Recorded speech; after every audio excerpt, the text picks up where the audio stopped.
They called it the Age of Steel, of mounted thunder, of noble blood wrapped in polished armor. Yet on a muddy field in northern France, the illusion shattered beneath the hiss of 1,000 arrows. The world remembers chivalry as a legend, fearless knights charging beneath banners, shining swords raised to the heavens. But history is rarely so romantic. In the autumn of 1346, the French nobility rode into a storm they never understood and never saw coming. Imagine the sound first. Not the clash of metal, not the roar of cavalry, but the snapping crack of yew wood drawn to its limit.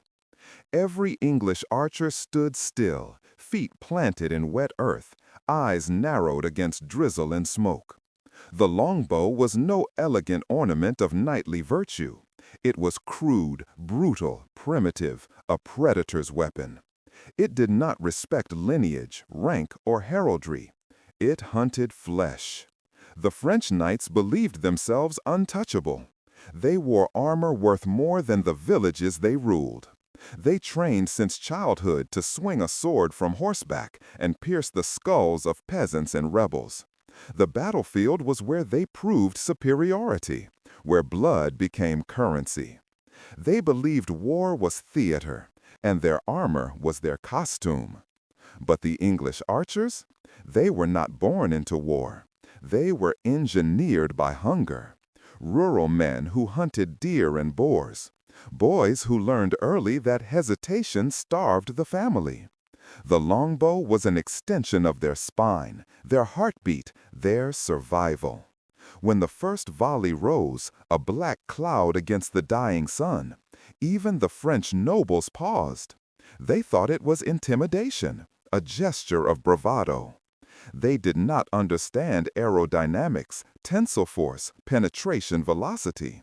They only understood glory. So they charged, hooves ripping through the mud. And the arrows fell. Steel plates shook as bodkin points punched through gaps in armor. Armpits, neck joints, visor slits. Heavy horses screamed and collapsed, crushing their riders beneath them. Knights drowned in helmets filling with rain and blood. The French formation fragmented, not from courage, but from physics. A revolutionary weapon wielded by men who had never tasted luxury. In that moment, the myth of the knight died. Not in romance, not in epic poetry, but in the wet soil of Crécy. The English king, Edward III, understood something the French aristocracy refused to accept. War was no longer a contest of honor, but of mathematics. He had studied the longbow the way alchemists studied lead and gold, as a tool to transmute weakness into dominance. A 6-foot English yew bow could launch an arrow with the force of a medieval cannon, its draw weight reaching 150 pounds or more. To pull it back was to wage war against your own body. Its scarred shoulders, reshaped rib cages, twisted spinal columns. Archaeologists later uncovered the skeletons of longbowmen and found their bones deformed, curved like bent oak, proof that every shot was carved into their flesh. A knight's armor defined him. A longbowman's weapon consumed him. The French rode toward Crécy convinced of inevitability. They had numbers. They had cavalry. They had the illusion that the old world always prevails. But Edward's men stood atop a gentle slope, rain slicking their bowstrings, waiting. Archers did not need courage. They needed rhythm. Breathe, draw, loose. A mechanical prayer. Each volley was not a decision. It was instinct. The battlefield became a factory. Knights fell before ever reaching sword distance. Their banners toppled into mud. The first ranks collapsed so chaotically that the next ranks crushed them, hooves splintering bones, armor crumpling like tin. Imagine the panic inside their helmets, the echo of their own breath, the metallic thud of arrows punching through plate, the sudden darkness as a visor slit filled with mud or blood. They clawed at their armor trying to escape it, and in doing so, their ancestors' legacy strangled them. And then came the moment no chronicler likes to admit. The archers smiled. They were not noblemen. They were not trained killers. They were men who understood one simple thing. The enemy had marched into their hunting grounds. A stag charging blindly into a trap. The knights believed they were hunting peasants. Instead, they were the prey. Others sobbed behind visors, unable to dismount as their horses flailed. The battlefield turned into a slaughterhouse. By dusk, the French elite had learned a truth they would never forget. Armor could protect pride, but it could not protect vulnerability. The French commanders believed the English weapon was slow. They thought it took time to draw, time to aim, time to release. That was their fatal error. A trained longbowman could loose 6 to 10 arrows per minute, each shaft a steel-tipped verdict. In 1 minute, a single archer could erase the worth of a noble family. Multiply that by thousands, and the battlefield became a storm of iron rain.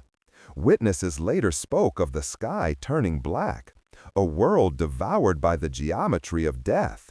Imagine a knight struck in the thigh joint, where plates met leather. A bodkin arrow slips in like a whisper. He falls, armor clanging as he sprawls in the mud, unable to rise. His horse panics, thrashing its hooves into his ribs. Another arrow slams into his visor slit. Darkness. Breath slows. His last thought. This was not supposed to happen. For generations, Europe had taught him that God favored the knight, that nobility was destiny, that war was a stage upon which he was designed to triumph. But God did not answer to cavalry. God answered to physics. The longbow did not kill the knight alone. It killed the ideology that sustained him. The blade knights lived for was intimate. It required closeness, a duel, a proving of worth. The longbow denied them that ritual. It reduced them to silhouettes at 200 yards. There was no honor in dying before you saw your enemy's face. There was no poetry in being pierced by a peasant. A weapon that destroys your identity destroys your legacy. Edward III knew this psychological violence mattered more than casualties. He set his archers on the flanks where knights would spiral into chaos. When the cavalry charged uphill, their horses slowed, momentum failed, armor became weight, not protection. The archers did not target the bravest knights. They targeted the most expensive. The logic was brutal. Bankrupt your enemy's future. Kill the lineage. Break the blood that shapes kingdoms. Some chroniclers claimed the arrows hummed in the wind, as if singing the death of feudalism. Others said the English did not fight like men, they fought like weather, unstoppable, impersonal, merciless. In one afternoon, the battlefield was no longer ruled by the mounted elite. It was ruled by the anonymous, the overlooked, the men who pulled the string. The French believed their salvation lay in numbers. If one wave of cavalry shattered against the English line, they would send another, and another. That day at Crécy, rank after rank rode forward like sacrificial lambs. Horses floundered in mud slick with blood and rain. Hooves slipped, riders crashed. Steel plates bent like wet parchment. Yet the orders kept coming. Because the knights could not understand what was happening. They were dying to a weapon wielded by those they had spent centuries dismissing as lesser. There is a particular cruelty in slow realization. When the second wave fell, knights finally began to notice patterns. It wasn't random. The arrows struck joints, throats, visor gaps. The archers weren't firing wildly. They were targeting weaknesses. That level of precision did not come from noble training halls. It came from forests, from years of stalking game, from a lifetime of hunger sharpening instinct. They did not shoot at knights. They shot at bodies, at tendons, at exposed seams. To a longbowman, a French noble was nothing more than a larger deer. The English formation was a living organism, archers in wings, infantry in the center, and the king observing from high ground, calm as a surgeon. He gave no dramatic speeches, no thunderous commands. He merely watched. The longbow was speaking for him. Every volley was a declaration, the world has changed. Then came the Genoese crossbowmen, mercenaries hired by the French. They marched forward reluctantly, their strings soaked by the rain. A wet crossbow is a dead weapon. They tried to fire and failed. The French knights, furious at what they interpreted as cowardice, cut them down. Their own allies, butchered in blind rage, trampled under hooves. The battlefield devoured itself. You can almost see the English archers raising their bows again, not in fear, not in haste, but in ritual. Draw to the ear, release. The string snapped with a tone like breaking bone. Arrows rained over the chaos the French had created among themselves. It was no longer a battle. It was Darwinism by design. A knight's sword weighed 3 pounds. A single arrow weighed barely ounces. Yet the arrow moved with the full weight of the future. A future where nobility could not hide behind myth, and where the battlefield no longer respected bloodlines. In that afternoon, the French learned a lesson they would not survive. Superiority dies the moment technology democratizes power. Night crept across the fields of Crécy like a burial shroud. The French knights, once symbols of divine order, crawled through mud and corpses, their banners drowned beneath piles of armored flesh. Hundreds lay crushed beneath their own horses, suffocating in helmets that became coffins. The screams no longer sounded like warriors. It was the pleading of drowning men.